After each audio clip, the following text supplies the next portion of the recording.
Very good morning, and I'm very happy to be here with you in this ASSOCHAM Global Summit on a very relevant topic of smart cities, smart India. I'll add one more. It's smart cities, smart India, and smart citizens, all put together. Makes a complete nation. Our single most failure after independence is in our urban and country and town planning, which has, and I really sometimes wonder, Nehruji brought French architect Le Corbusier and built Chandigarh. We did experiment somewhere. We had very good traditional cities. We had one French city in the shape of Pondicherry. Then we built Gandhinagar. We have the Luton city here itself. A well-planned city 120 years ago, the roads today, when there were no cars. So such is the planning. And that planning is required. But we destroyed, we grew unplanned. And today, you can make a new smart city. But the biggest challenge will be to convert the present city into a smart city. Because it's so much, this planning failure is really an impediment. And this planning failure we have to correct. That is the first presumption of smart cities. So it is not only 100 cities, all new habitats, rural or urban, semi-urban. Everything has to be built on some principles. And the principle is comprehensive planning, as B.K. Modi ji gave some aspects of human life and development. But entirely we must plan, and I see sometimes a World Bank funded scheme in Mumbai, in Charkop area, which is called Site and Service, where the government is not building houses. Government will provide only space and basic infrastructure of drainage, electricity, water, and a plinth area. The plinths, that's all. So site and service.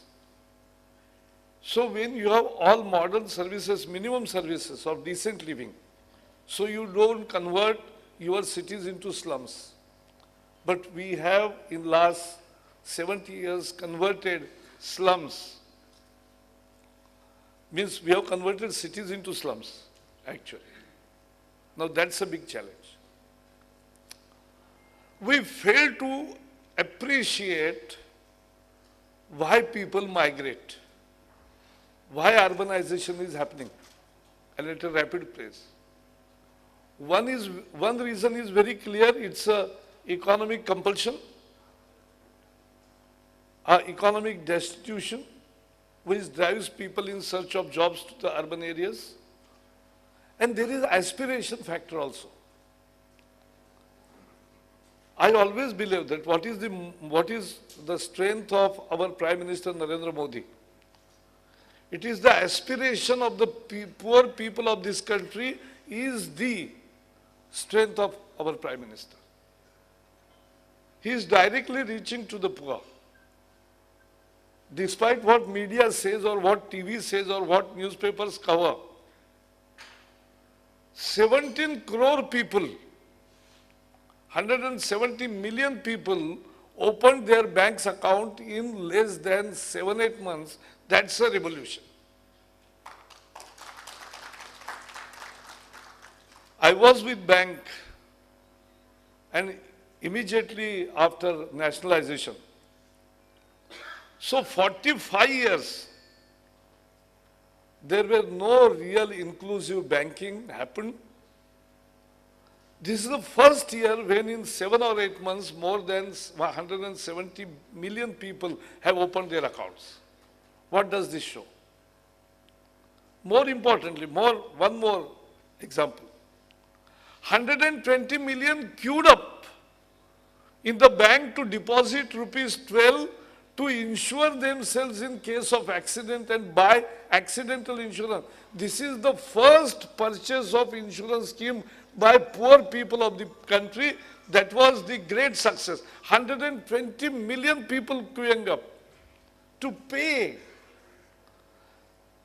पहले तो कतारें लगती थी कुछ लेने के लिए, अब लोग कतार लगाकर बैंक में पैसा जमा करने के लिए गरीब आ रहा है. We don't understand aspirations of poor. We as BJP decided to enroll members by asking people to give missed call. And more than 110 million people, 11 crore people became members by giving missed call. This is the world's largest party now. What I'm stressing is not party. What I'm stressing is aspirations of people. I went to where I live in Pune. I went to the nearby slum because I found out from the list of missed calls. There were more than 500 women in the slum who have become members of BJP. So I went to meet them at their doorstep. Many women had their own mobile. I said, from where you did missed call? They do missed call. They said, from my phone. And if some women don't have, so they gave missed call from their sons or husbands. But they became member because they think that Modi, they believe in that leadership because they want to progress. And I went and I met everybody. And I was so thrilled. That's aspirations of the poor on display. When we talk of aspirations, we always talk of aspirations of middle class. But I deliberately chose today to speak on aspirations of poor people. I'll give yet another example. In Bundelkhand, most backward on the boundary of Uttar Pradesh and Madhya Pradesh. I am MP from MP, so I have adopted a village, a very difficult village where 75% of the population is either most backward classes or scheduled caste. Village called Paldev. It was worst if somebody would have seen it. But I found people have aspirations. And last 1 year, 15 months, I'm going there every month, spending time with people, not giving any money from outside, building the village, their own strength, on their own strength. And what I found, I took a gymnasium set for women in rural areas where women are not allowed to play or they cannot do anything other than their home chorus. When I have put one JNU young couple also who stay in Chitrakoot and go there and always be interacting with the community. And what I found when I sent the modern gym set, which women can do by themselves, first 3 days, only 3 girls came. But now 15 days on, there are more than 50 women who are participating every day and there is more demand for such sets because they want to do it. That's the aspiration of poor on display. So poor want good nation, poor want good cities, poor want good villages. That is the aspiration of people, which is really the driving force of any such schemes which Modi ji is launching. And therefore what we need to do, with people are ready, and our people are the best adaptation. Railway officials had come to me to discuss about how we can book and ensure payment of railway bookings. I said, where is the issue?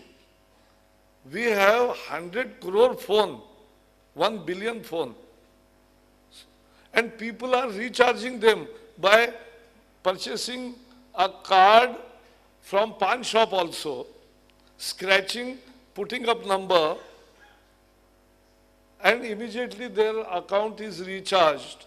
So they are already techno-savvy. You are not imagining how people are techno-savvy. Our farmers are the best adaptation people. They immediately grasp new technology and use it, even amend it to the best of their use. So people's aspiration for development is the central theme of any smart program. And therefore, what we need to do then, what is the job of expertise? Expertise job is to comprehensively plan, envisioning the growth potential of the city. When I was head of the planning board in my state of Maharashtra,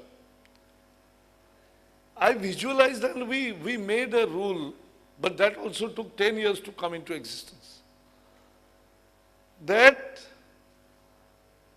any city limit, corporation city limit, it will grow further. There are gram panchayats around. So you must at least 10, 20 kilometers of all borders, you must have the same urban development and urban planning and housing rules to be implemented in gram panchayat areas, which are not today part of the city, but they will become part of the city in next 20 years, 30 years. So cities will grow. We'll have to think of greater community satellite cities around the main cities. One good city is being now developed as a new state capital of Andhra Pradesh, Amravati. And there was large forest tract. So they came up first with the request that, oh, you divert all the forest for creation of capital. I said, yes, we'll create capital. But let us inspect. Why can't you keep some forest within the city as it is? That's the sustainability. And therefore you plan accordingly. Chandrababu Naidu was yesterday also with me, and he immediately took it seriously. And now they are planning a city where there will be existing forest also will remain as forest, so they will become urban forest. And the city will be built around forests. So that's a good thing. So minimum of diversion, maximization of present resources, that's what smart city and planning is all about. And we must think of future, 50 years, 100 years, and the same rules applying all over. That's the crux of the problem. We had a scheme of providing urban amenities in rural areas, Pura. That is also important, because when we talk consistently of smart cities, that doesn't mean that we are neglecting rural areas. No. The rural areas will also become smarter with smart city program, because it is involvement of people, it is involvement of private and public investment. Essentially, government job is to facilitate with their policy decisions to allow this kind of partnership to be built, the flexibility to be provided, and at the same time, you have to provide the basic infrastructure, what government has to incur expenditure on, and the other facilities which you need to create. That public spending is also must. Today, if somebody is saying, oh, now the roads are being built up at 30 kilometers per day, the contracts are awarded of 30 kilometers per day in a way. And that's a big thing happening in country. So there will be public expenditure, there will be PPP patterns also, and that investment will be generated, and government job is to provide policy framework which allows all such experimentation.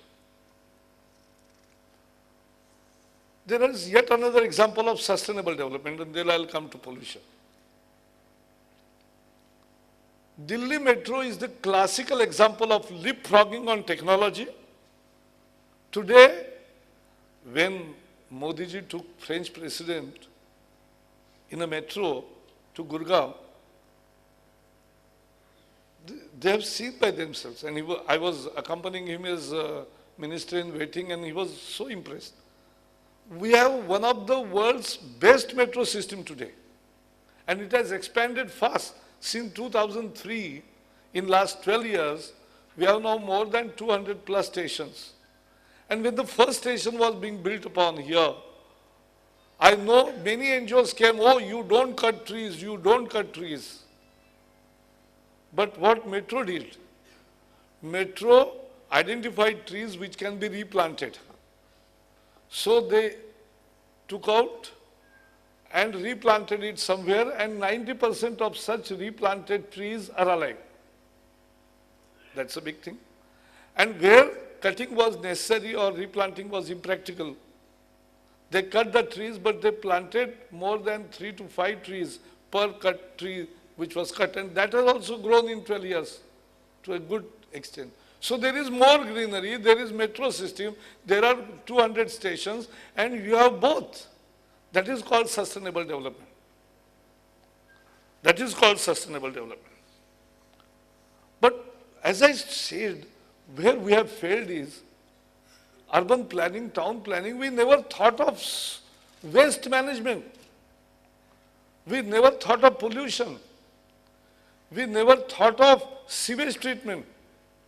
Unfortunately but true, after 68 years of independence, 86% of our sewage goes untreated into the water bodies, not only in Ganga, all rivers. Why? Because we never planned for that. And that's the greatest failure. Now we have taken up the cause. Now there was one gap. There are half, 30% capacity is actually there, but only 15% gets used. 15% is closed or non-operable or underperforms. Why? Because the contractor who builds sewage treatment plant, the operator is somebody else. Operator says, oh, the plant was not built correctly and therefore I cannot operate it properly. Now we have made a simple change. The contractor who will build sewage treatment plant will operate it for next 10 years. That's the guarantee.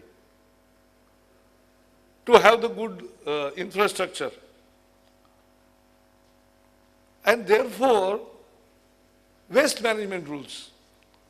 Waste has become when we talk of with pride, we have 1 billion mobile phone. But as an environment minister, I feel immediate threat to it, because every year that means 30 crore phones will go into waste box. 300 million phones will be going waste. Average life is 3 to 4 years. So what happens? It goes to Moradabad or some such places. People take out only a valuable part of it and things are left for leaching further. So there are no proper e-waste management rules. And we have many rules which are not implemented. We don't have plastic waste management rules. Plastic, every day we are generating 15,000 tons of plastic waste, out of which 9,000 tons get collected, 6,000 remains, and it will remain for centuries unless we manage it properly. That means 2 million tons per annum will be adding.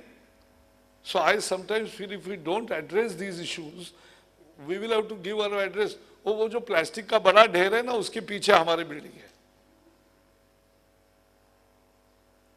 But plastic waste management, hazardous waste management, biomedical waste management rule, Construction and demolition. If today pollution has a problem, 10% of it comes in Delhi, nearly 20% input is from construction and demolition, all major cities. We are now framing construction, we have already framed, draft rules were published, many of you must have read and given your reactions. So construction and demolition waste management rules will come separate rules for the first time in India by next month. So that is what we are ready with. Plastic waste management rule, hazardous waste management rule, solid waste management rule. They were applicable for only municipalities and that also were not implemented. We want to change it.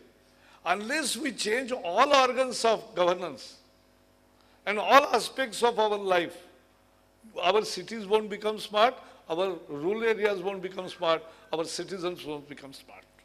And so we are bringing out all waste management rules in next 30, 40 days, one by one. And so we are doing it. Last but not least, the pollution issue. See, the whole Delhi was debating, or the country was debating about odd and even for last 2 months. But what is the permanent remedy? Permanent remedy is what we have, Modi government has taken a decision to leapfrog to Euro 6 standard of emissions and vehicles and fuel norms by 2020 is the real game changer. The earlier government has planned migration to Euro 6 by 2024. And people were expecting, as usual, that 2024 will become 2030. No, we said no. It is not going to be 2030, it is 2020. And so the government is investing more than 60,000 crore rupees to improve the quality of fuel. And it will be ready with fuel of Euro 6 norms by 2019. Now the manufacturers, car makers are making some crazy statements. Somebody made a statement that what is our input of air? We are emitting much cleaner air. So I never thought a car not emitting carbon emission, but is a cleaning machine. I never thought that way. But if somebody is going crazy, I can't help. The issue is very simple. There are latest technologies and we can surmount this problem of pollution. But the real answer lies in improving the quality of fuel and cars. And so now all vehicles will be Euro 6 compliant and fuel will be Euro 6 compliant in next 1200 days. That's the progress. 12 or 1500 days, whatever it is. That's the real progress. That's the permanent for vehicle pollution. For dust, we are now coming up with new construction and demolition waste management rule. That's the answer to the pollution. This year, we should not, because newspapers come out with sensational stories. And what we made efforts with Punjab and Haryana government, every year stubble burning was adding to the pollution of Delhi and NCR. But this time with efforts of Punjab and Haryana government and central government continuously following up with both these and more awareness amongst the farmers, 35% of stubble burning has gone down this year, first year. That's a great victory. That's a great achievement. That also takes you to the smarter habitats. That makes your city smart. And therefore, all these aspects, health, education, digital connectivity, on digital I'll say, we need digital connectivity because people need communication everywhere. But now I sometimes feel that people are talking in phone more than people talking to each other. That also, personal communication has also to be restored now. Because now everybody is talking in digital format only. So nobody is talking to each other.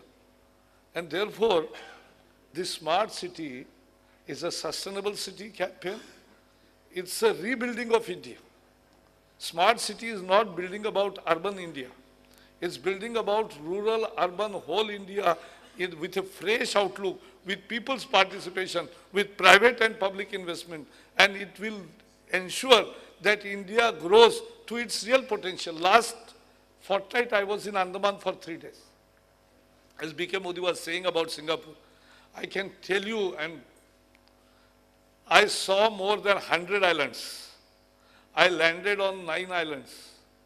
And I can tell you, we have so beautiful islands. We have stopped progressing.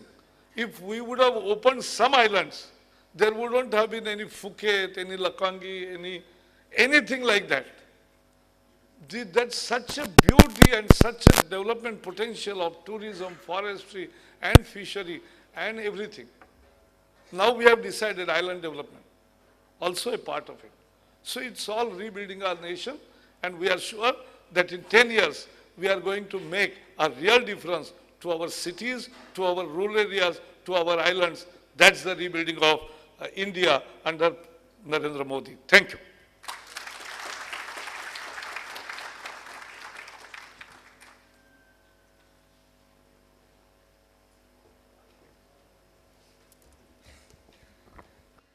Shri Prakash Javadekar, the Honorable Minister, and of course Dr. B.K. Modi.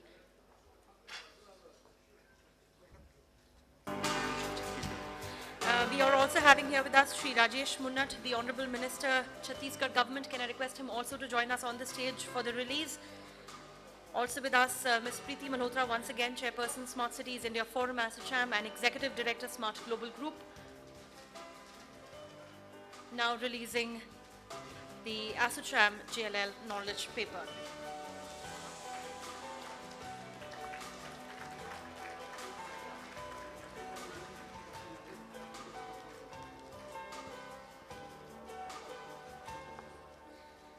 The knowledge paper, ladies and gentlemen, is on smart cities, an opportunity to transform Indian cities into global destinations.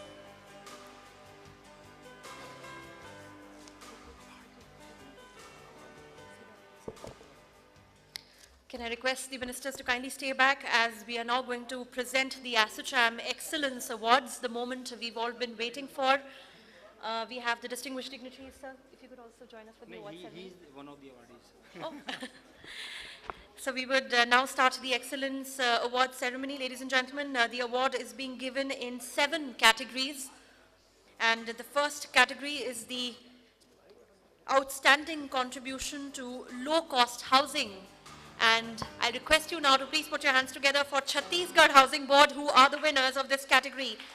The Outstanding Contribution to Low-Cost Housing. The award goes to Chhattisgarh Housing Board. We have with us Shri Rajesh Munnat, the Honorable Minister of Housing, Government of Chhattisgarh, Shri Bhupendra Shawani, the Chairperson, and Mr. Siddharth Komal Singh Pardeshi, the Commissioner, to receive the award.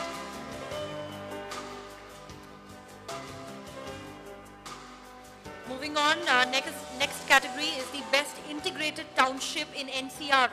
I repeat, the Best Integrated Township in NCR. And the award goes to Sare Crescent Park, Ghaziabad. Please put your hands together, everybody, for Sare Crescent Park, Ghaziabad. Mr. Manish Chopra, Area Head, is here to receive the award. I request him to kindly come up the stage. From Sare Crescent Park, Ghaziabad, we have Mr. Manish Chopra. And Ms. Mayuri Agarwal is also here to receive the award.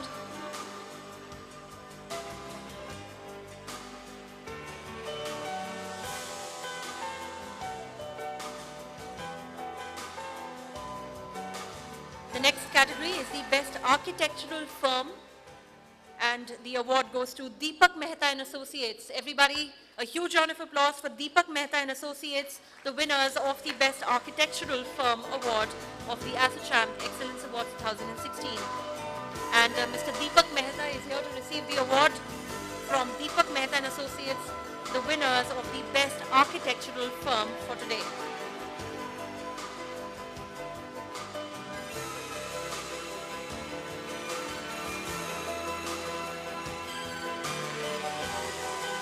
Fourth category is the Best Residential High-Rise in Noida. The Best Residential High-Rise in Noida, and the award goes to JM Infratech Private Limited. JM Infratech Private Limited.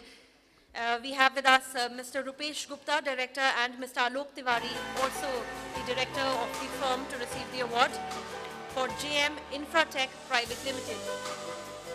They are winners of the Best Residential High-Rise in Noida.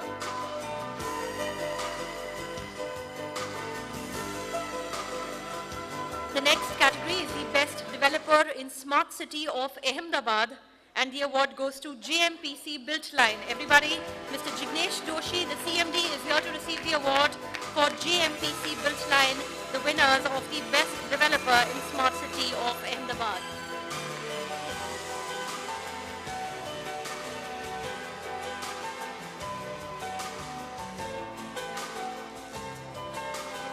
Moving on, the next category is the Best Commercial Initiative in Noida, and the award goes to IDI Group. A huge round of applause, everybody, for the IDI Group. They are the winners of the Best Commercial Initiative in Noida, and Mr. Ankit Goyat, the COO, is here to receive the award.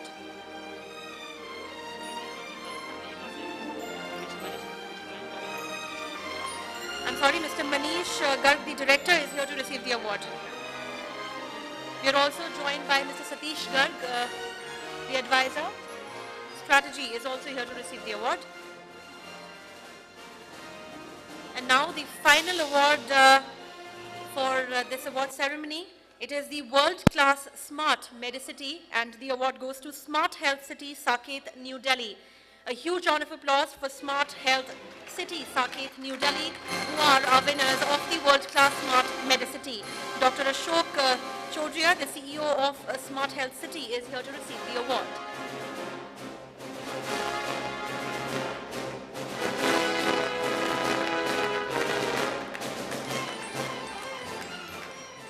And if I may very, very quickly,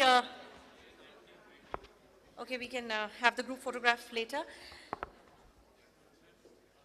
Solid waste management rules, plastic waste management rule, e-waste management rules, hazardous waste management rules, biomedical waste management rules are being revamped. The public consultation is over. They will be notified from this month, and as they will be notified, we'll declare them, and they will be having the sustainable practices, best practices, where citizen, bureaucracy, and the all chain becomes accountable and will ensure India into a clean India mission. It will take a leap, it will take India further. Importantly, as far as pollution is concerned in cities, a major pollutant is construction and demolition waste management, and that waste management rules were not present. So now we have completely created new waste management rules for demolition and construction waste, and that also will be notified in this month. So next 30-40 days, there will be many notifications coming in after complete public consultation.